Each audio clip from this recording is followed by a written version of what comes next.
Hola mis, bienvenidos de vuelta al canal, espero que estén teniendo una semana maravillosa. Si eres nuevo por aquí, te sugiero muchísimo que te suscribas y actives las notificaciones para que no te pierdas ningún video. Además les tengo una playlist con una maratón de casos, así que también se pueden poner al día con los más de 80 casos misteriosos que hay en el canal. Los invito también a seguirme en mis redes sociales que aparecerán en este momento en pantalla. Dale me gusta y comenta este video, ya que eso me ayuda a llegar a más personas. Como pueden notar, mi voz está un poquito congestionada, la verdad, pues obvio estoy enferma, pero no hace solo unos días. Honestamente estaba enferma todo el año de esta gripa que se va y vuelve, entonces les pido disculpas por eso, pero la verdad sí necesitaba grabar ya. Entonces bueno, a los que van a notar mi voz un poquito extraña ya saben por qué es. Sin nada más que decir, en este momento comenzaré con el caso de hoy.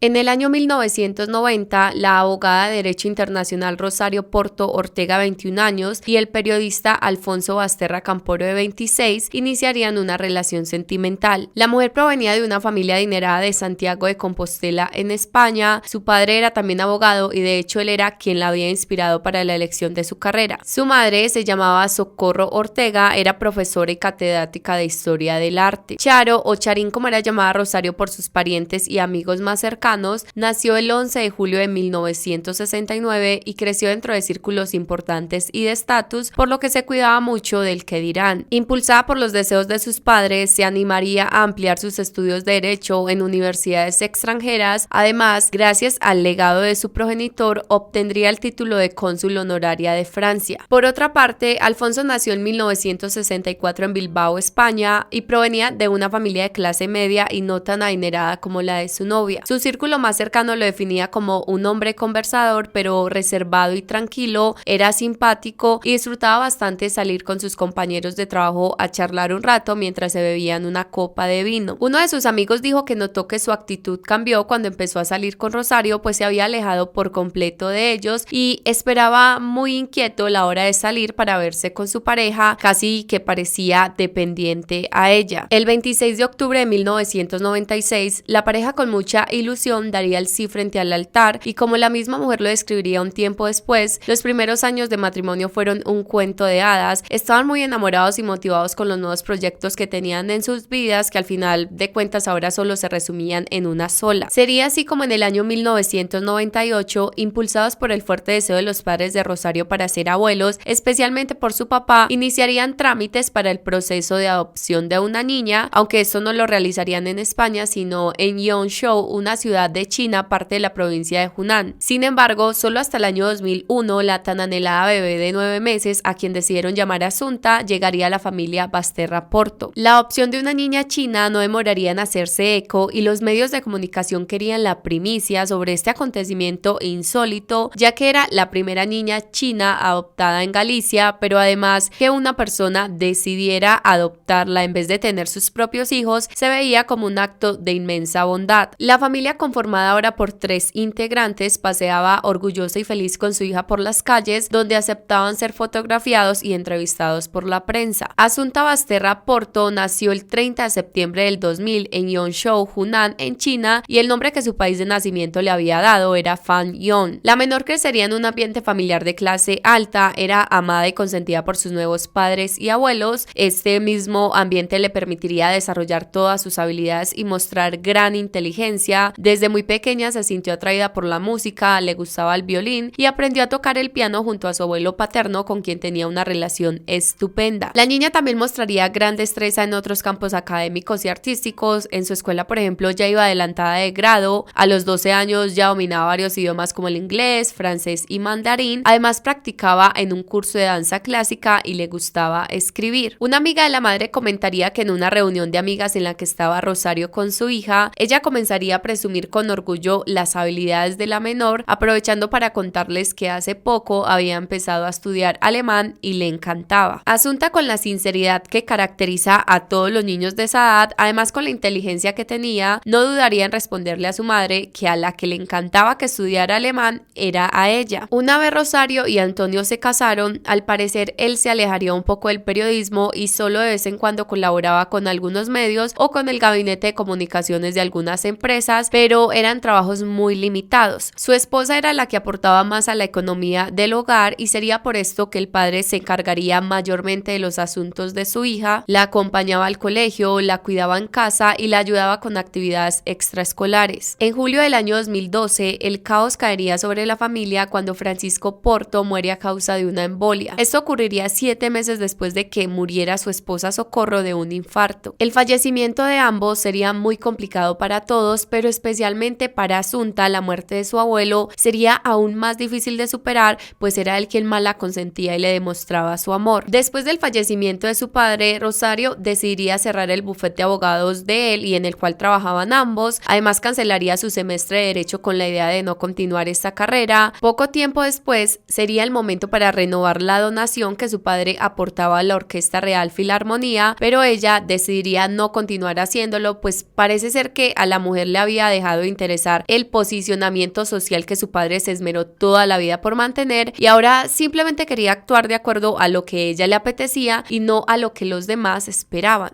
A inicios del año 2013 hubo una discusión entre Alfonso y su esposa cuando este descubre que ella le había sido infiel con otro hombre que también era casado. La discusión concluiría con él decidiendo marcharse de la casa. Esto pasaría justamente cuando Asunta aún se encontraba intentando superar la muerte de su abuelo, así que a este trauma se sumaría otro más al observar en primer plano el deterioro del matrimonio de sus padres y posterior separación. La niña se quedaría a vivir con su madre, no obstante, su papá alquilaría un departamento en el centro de Santiago de Compostela, a unos cuantos metros de la vivienda de su ex esposa, así ver y compartir con su hija no sería ningún problema. En junio de ese mismo año, el hombre se enteraría que Rosario había sido ingresada a un hospital debido a que sufría depresión, la cual le había sido diagnosticada a los 21 años y la que ya le había causado 4 episodios bastante críticos. El primero había sido en Francia, el segundo poco después de su boda y los otros 2 entre 2006 y 2009. Aquella crisis reuniría de nuevo a la pareja, ya que Alfonso iría a visitarla y a proponerle hacerse cargo de sus cuidados y los de Asunta a cambio de que ella dejara de verse con su amante, y la mujer,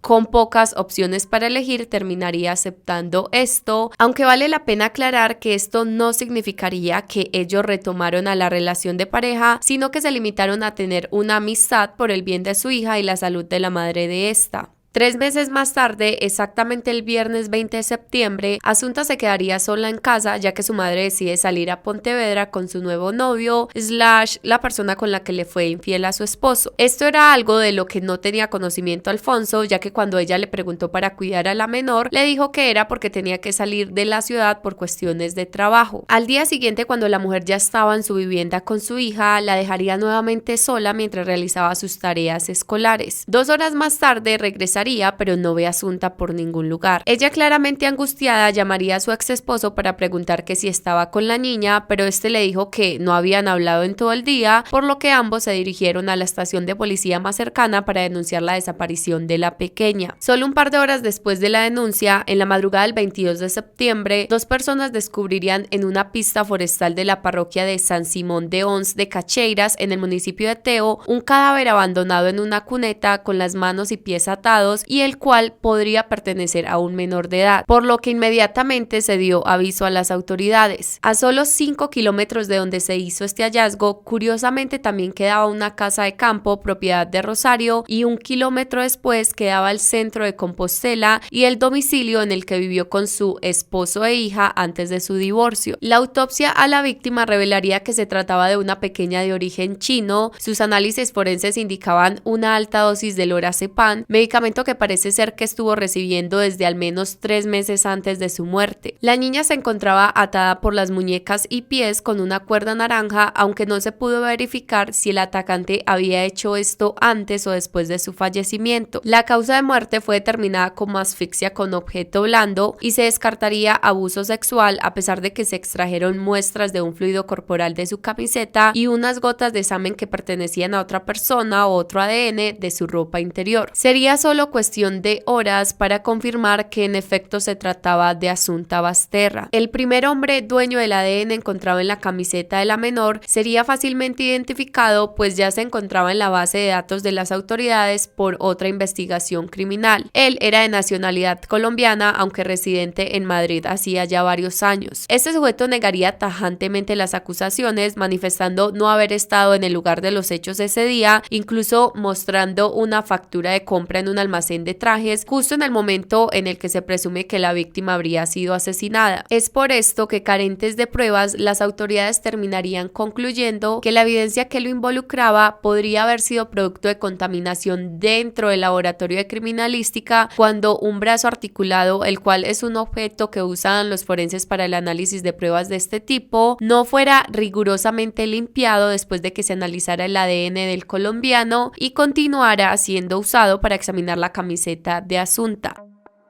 Sabemos que tú tienes un caso de presunto abuso y al parecer una mancha de ese condón ha aparecido en la camisa de la niña Asunta, la china asiática que apareció muerta en Galicia. Y pues ahí yo me quedé en blanco porque yo no sabía de qué me estaba hablando. Tengo un caso abierto por una presunta agresión que había tenido relaciones sexuales con la chica porque fue con consentimiento, solo que ella dice que no y ya. Y ellos se quedaron con el condón.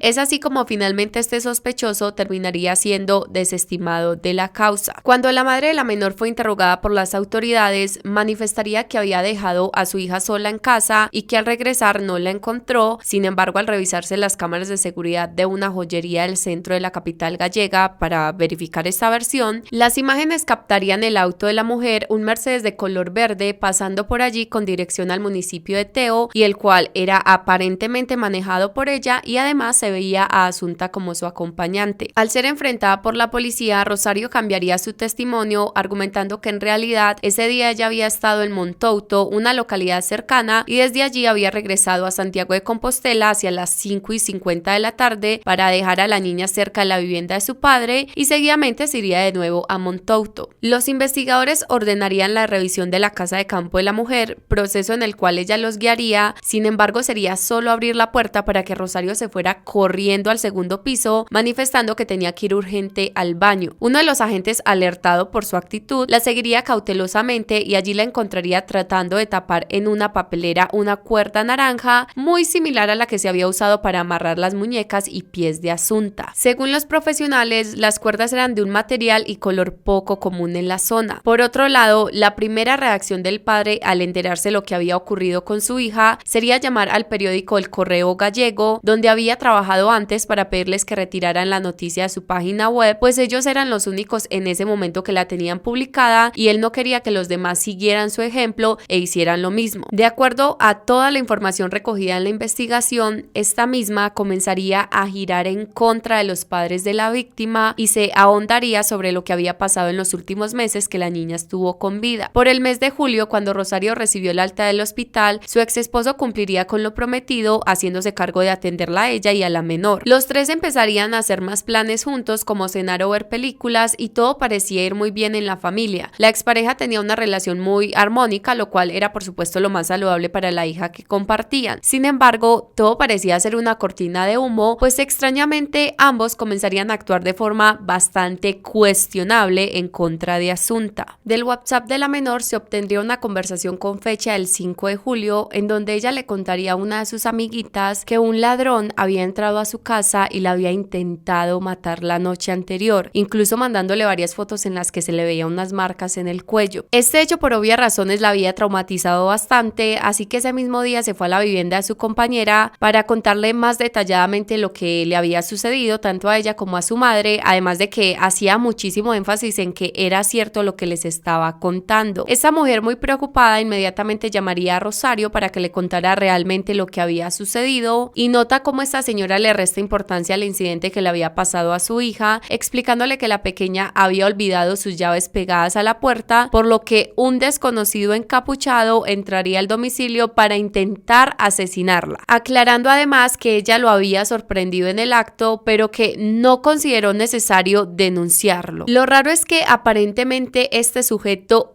únicamente había entrado a quitarle la vida a la menor porque no se había llevado ni un solo euro, pero aún así esta madre no consideró necesario denunciar a la policía, que se metieron a su casa a intentar estrangular a su hija. Ok.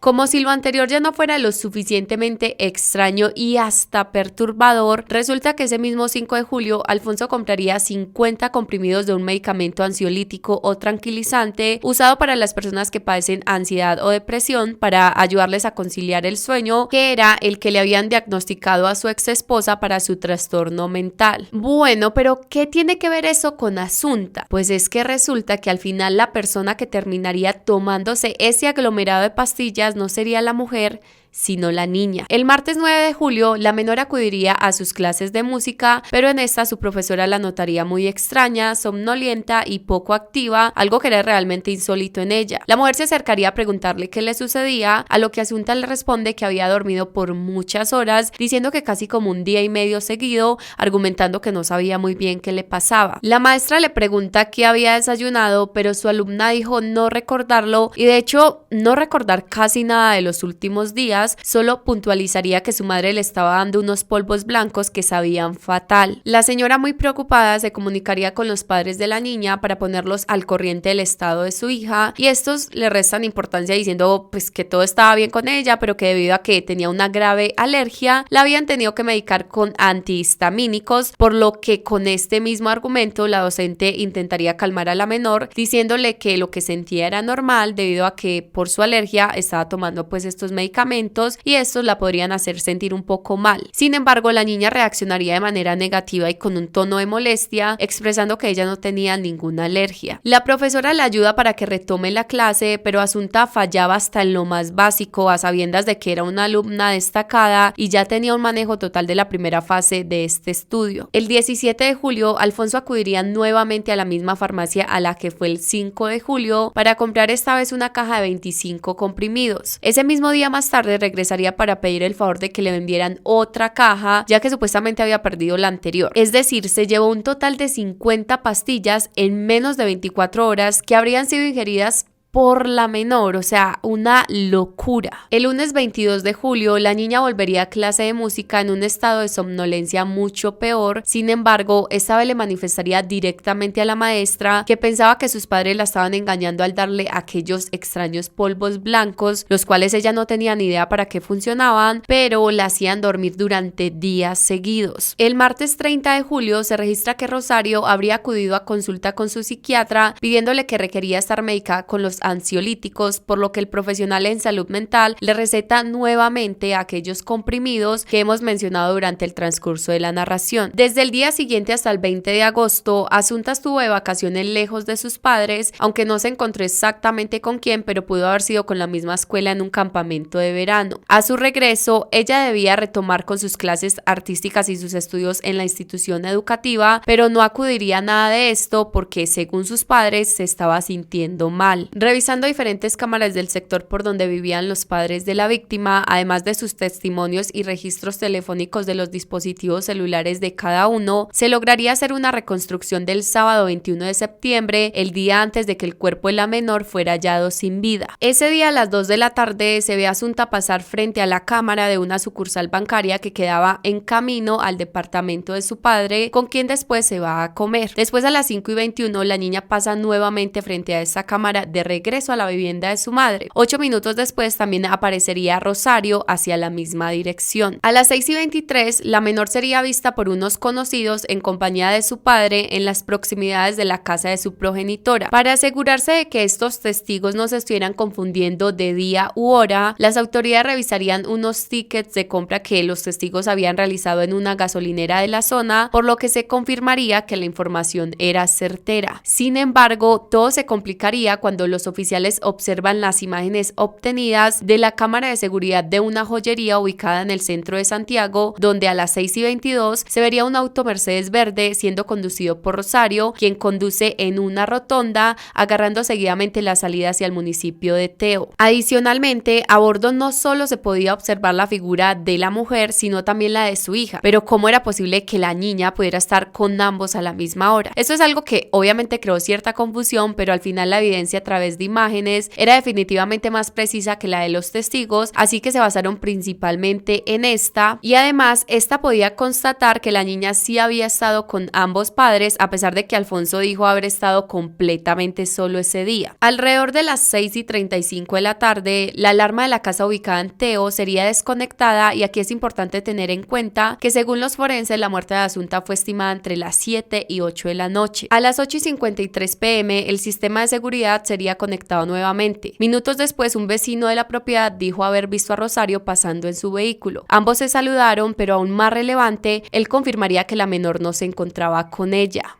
A las 9 de la noche, el padre de la víctima sería captado en las cámaras de la sucursal bancaria por donde se había visto pasar más temprano a su hija y a Rosario. Curiosamente, este hombre pasa hasta 9 veces enfrente de esta cámara, pero fue imposible saber qué era lo que estaba haciendo. Una hora más tarde, tanto Rosario como Alfonso se dirigen a realizar la denuncia por desaparición de Asunta en la Comisaría Central de Santiago de Compostela. Se podría pensar que el padre de la menor no tendría entonces nada que ver con la muerte de esta, ya que no se le vería en el Mercedes verde de su exmujer. Sin embargo, aunque no se pudo establecer su ubicación en el momento del crimen, sí se tiene la certeza de que era él quien compraba los comprimidos y sabía que su hija era quien los consumía, porque era evidente el estado de somnolencia y falta de coordinación de ella. Así que imagínense, si una de sus profesoras llegó a notarlo, para el padre debía ser más que obvio que algo andaba mal con ella. Era más que clara su participación en los hechos. Aunque no se supo con exactitud cómo le era suministrado el medicamento a la víctima, la investigación sostendría que fue probablemente durante la comida del mediodía o la sobremesa en la casa de Alfonso. Es decir que a las 5:21 que Asunta pasa sola para devolverse a su hogar, ya estaba con los efectos de esta droga y aún así la dejaron irse caminando sola. Y curiosamente también 8 minutos después es que pasa por ahí mismo su madre. Las autoridades no descartan que cuando la cámara de la gasolinera capta el carro de Rosario con su hija dentro, su ex esposo también estaba en el vehículo, pero oculto en la parte trasera de este, lo que explicaría de cierta manera por qué no se le puede ubicar en tiempo ni espacio justo a esas horas. De haber sido otra la manera en la que él llegaría a la propiedad donde se dieron los hechos, los detectives no pudieron explicar qué método de desplazamiento habría usado. Sin embargo, se consideró necesaria la presencia de 2 adultos para trasladar posteriormente el cuerpo de Asunta, de tan solo 13 años, al camino apartado en el que aparecería al día siguiente. De lo que ocurrió en la casa de campo familiar, poco se ha podido saber, salvo que la niña fue sacada de allí muerta, atada de pies y manos para ser después subida al vehículo de quien un día decidió adoptarla con la promesa de una mejor vida,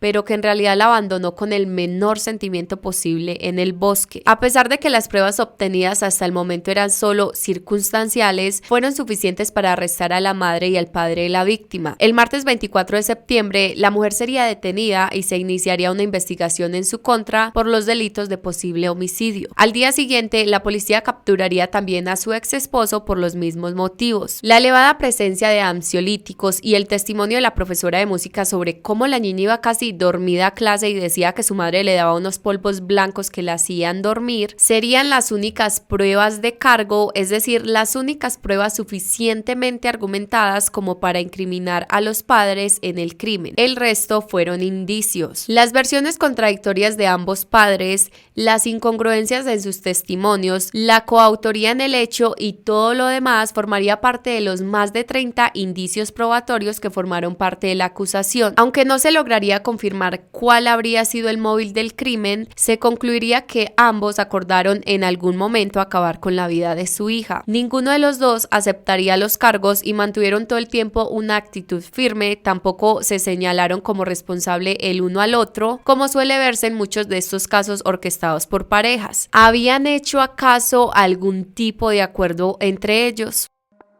¿Mató usted a su hija? Por supuesto que no. ¿Mató usted a su hija? No, no maté a mi hija. Lo digo. No maté a mi hija. Una vez en prisión preventiva, los acusados habrían mantenido una inquietante conversación a través de la pared que los separaba con una pequeña ventanita, en donde Rosario, en forma de reproche, le dice a su esposo: tú y tus jueguitos. No te dio tiempo a eso, ¿verdad? Alfonso, por su parte, le responde de manera calmada: no. Sé fuerte, estate tranquila. Después, la mujer le pregunta en voz alta que quién les podría estar haciendo esto, refiriéndose a que para ella alguien los estaba incriminando a pesar de no tener nada que ver. Dice además que para tenerlos allí, las autoridades seguramente deben tener un montón de indicios. Su ex esposo la interrumpe e intentando tranquilizarla, le dice que el verdadero responsable caerá y pasará el resto de su vida en la cárcel. Aunque de repente también le advierte que no diga nada inconveniente, ya que probablemente estaban grabando su conversación en las celdas. Rosario decide continuar hablando y le dice lo siguiente: tu imaginación calenturienta nos va a generar muchos problemas. Fíjate en la que nos has metido. Yo fui tan tonta que todas las cosas que tú me mandabas las hacía. Quería que entraras en razón y hacerte ver el daño que me hacías. Al fondo le responde con un simple: ya lo sé, bueno, ya está. La mujer continúa manifestándole además que también lamenta haberle hecho tanto daño. Lo digo por eso. Tu imaginación calenturienta nos va a generar muchos problemas. ¿Cómo? Tu imaginación calenturienta que nos va a generar muchos problemas. Bueno, por eso. Muchos. Silencio. Y que yo ahogase a todo cuanto insecto había con un cojín no quiere decir que vaya ahogando a la gente con cojines. Pues claro que no, mi vida. Pues claro que no. Y te repito, que yo maté arañas a cojinazos y que hiciese muchas risas con que las ahogaba, claro. No significa y que luego tú lo hicieses también, no significa que vayamos. Ya lo sé. Ya lo sé. Bueno, ahora tranquilicémonos y dejemos que actúen y que trabajen. Pero me entiendes, ¿sabes? Ahora todas esas cosas pueden, yo que se da lugar a pensar, ¿sabe Dios qué? Claro, no, pero no pasa nada, no hay nada. Y lo otro, Alfonso, lo otro. No hay nada. Siento haberte hecho tanto daño. No pasa nada. El pasado está, nena. Esta conversación aún hoy en día no se puede comprender del todo y de hecho se prestó para todo tipo de interpretaciones, ya que si el hombre sabía que los estaban grabando, ¿por qué mantuvo aquella extraña plática con su ex esposa? Porque si era con la intención de ayudarlos en su situación, por el contrario, terminaría hundiéndolos aún más. Sin embargo, de todas las interpretaciones hablaremos más adelante junto a las hipótesis del móvil del crimen.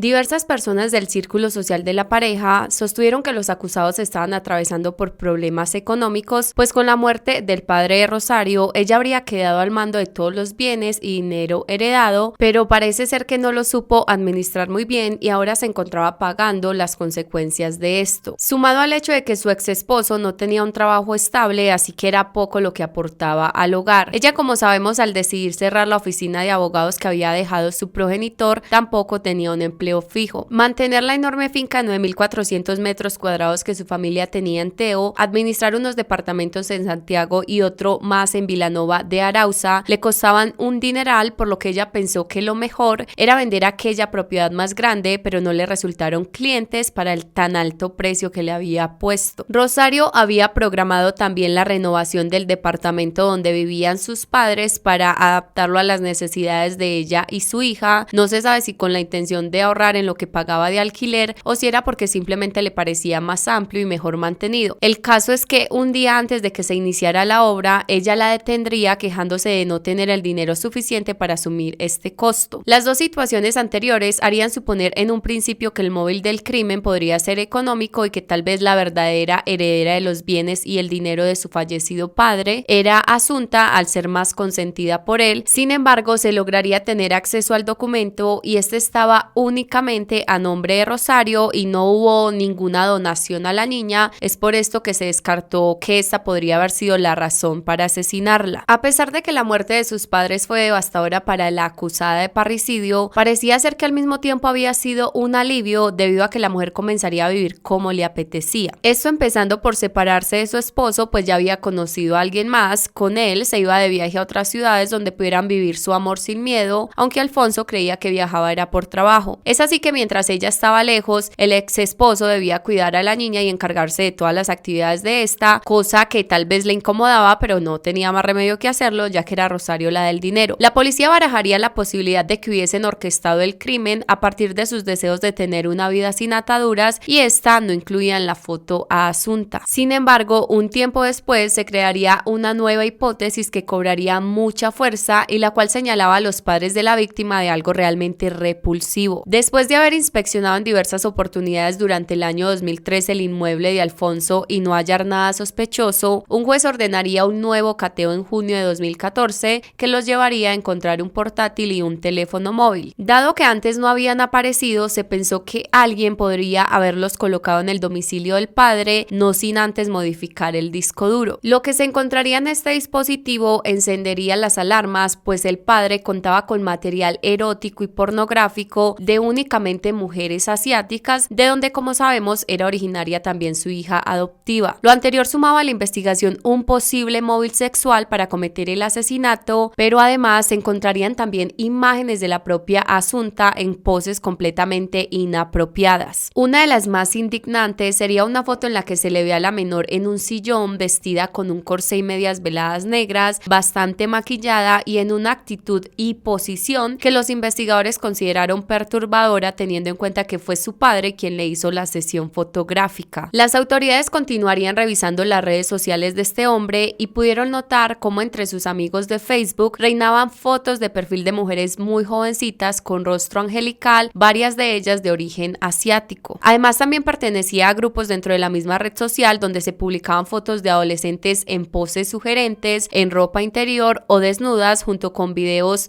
no por protagonizados por ellas mismas. Como si lo anterior fuera poco, además hubo un hallazgo reciente en el caso donde los forenses reportaron que se había hallado ADN en la ropa interior de la menor al momento en que fue hallada sin vida, y aún más impactante, este pertenecía a su propio padre. Sabiendo lo anterior, se comenzarían a atar cabos con aquella conversación que mantuvieron los ex esposos en sus celdas y que podrían aplicar a la hipótesis del móvil sexual. Por ejemplo, cuando ella le recrimina: tú y tus jueguecitos, no te dio tiempo a eso, ¿verdad? Y él le respondería que no y que tratara de mantenerse tranquila. Se cree que ellos podrían haber estado haciendo referencia al portátil y el hecho de que las autoridades pudiesen encontrarlo. Después, ella le lanzaría frases como: tu imaginación calenturienta nos va a generar muchos problemas, fíjate en lo que nos has metido, yo fui tan tonta que todas las cosas que tú me mandabas las hacía, quería que entraras en razón y hacerte ver el daño que me hacías. Pero fíjate la que has montado. Pero como no tiene otra cosa, dicen sospechosos, los padres. Ya, pero yo fui tan tonta que todas las cosas que tú me mandabas para que el día que entrases en razón, hacerte ver el daño que me hacías, ya. Innecesariamente, Alfonso. Ya lo sé. Bueno, ya está.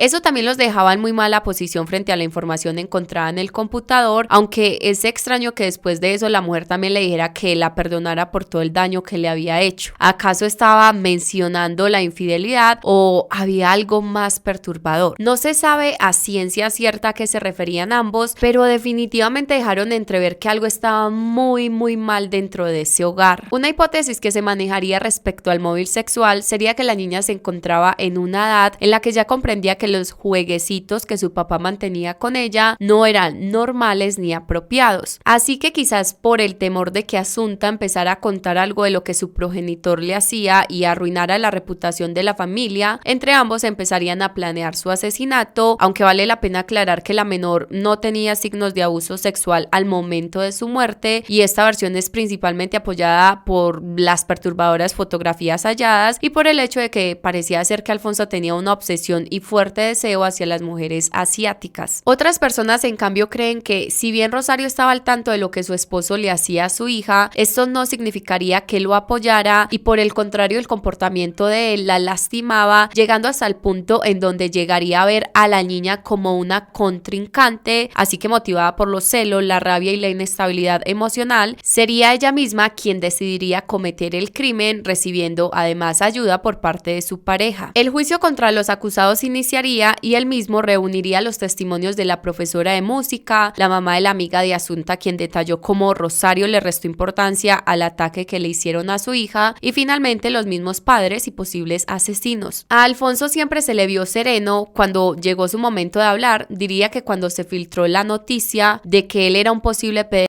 pensó que iban a matarlo en la cárcel, ya que por ese tipo de delitos los presos pueden sufrir amargas consecuencias en prisión y en ocasiones los otros reclusos suelen hacer justicia por mano propia por un delito tan reprochable. A Rosario, por el contrario, se le veía a veces bastante devastada, lloraba y mantenía su mirada en el suelo. Cuando se le interrogaba, esta respondía con voz suave y con temor. El juez la cuestionaría sobre por qué la ropa de la niña tenía ADN de su ex esposo y ella respondería que Asunta era una persona muy tranquila y que no se sentía avergonzada de que su padre la viera sin ropa, además de que era él mismo quien le pasaba la ropa que iba a usar. El juez entonces le diría: pero es que el resto de las prendas de la menor no tiene el ADN de él, únicamente su ropa íntima. Ahí ella se quedaría sin saber muy bien qué contestarle. Cuando la amiga de la víctima con la que sostuvo una conversación de WhatsApp sube a testificar, Rosario rompería en llanto mientras se agarraba la cabeza desesperada cuando la niña contaba que Asunta era una amiga muy feliz y bromista. En el juicio se relataría cómo en un momento próximo a la muerte de la menor, los acusados la habrían atado por los brazos y tobillos con unas cuerdas plásticas de color naranja, evitando completamente que ella pudiese tratar de defenderse de alguna manera, además de que estaba bajo los efectos de aquellos medicamentos que sus padres le habían suministrado las últimas semanas. Todo esto claramente con el fin de no tener que esforzarse demasiado para asesinarla. El fiscal del caso, en la última sesión del juicio y ante el temor de que hubiese dudas entre los jurados sobre la culpabilidad de Rosario y Alonso, utilizaría una metáfora para recalcar la validez de la evidencia presentada, diciendo lo siguiente: si por la mañana levanto la persiana y veo la calle mojada, puede ser que haya llovido o que hayan estado baldeando, pero si también las flores y la marquesina del autobús están mojadas, entonces seguramente es que ha llovido. El ahora llamado caso Asunta sería juzgado el 12 de noviembre de 2015 y allí se consideró culpables a los padres de la víctima de asesinarla, siendo condenados a la misma pena de 18 años de prisión con el agravante de parentesco. Alfonso Basterra se negaría a que le realizaran pruebas periciales para definir su perfil psicológico, mientras que Rosario accedería a estas. En el informe se constataría que la mujer habría sido maltratada físicamente por su esposo al menos 3 o 4 veces por año en los últimos 4 años de convivencia. Además, las conductas agresivas de este hombre subirían de nivel cuando descubre la infidelidad de su esposa al espiarle su teléfono. La mujer contaría que su expareja era un buen amigo, pero un mal esposo, al ser una persona apática, imprevisible, con actitudes sumamente raras, excesivamente religioso y poco amigo de las fiestas. De la relación entre ambos se pudo establecer que se conjugaban dos factores que los hicieron permanecer juntos. Uno era la dependencia económica de él y el otro era la dependencia emocional por parte de ella. En un principio se especularía que, dado el poder adquisitivo de la mujer y el bajo de Alfonso, este último habría sido controlado por ella y motivado para participar en el asesinato. No obstante, con el análisis mental de Rosario, la perspectiva cambiaría y ahora al hombre se le atribuía un papel principal a la hora de diseñar la estrategia del crimen, calificado por los profesionales como la parte calculadora de los hechos. También se supo que el divorcio y el no voluntario fin de la relación con su amante habrían empujado a la madre de la víctima a una gran crisis personal con un trastorno depresivo recurrente, aunque aclarando que este no había alterado su conocimiento ni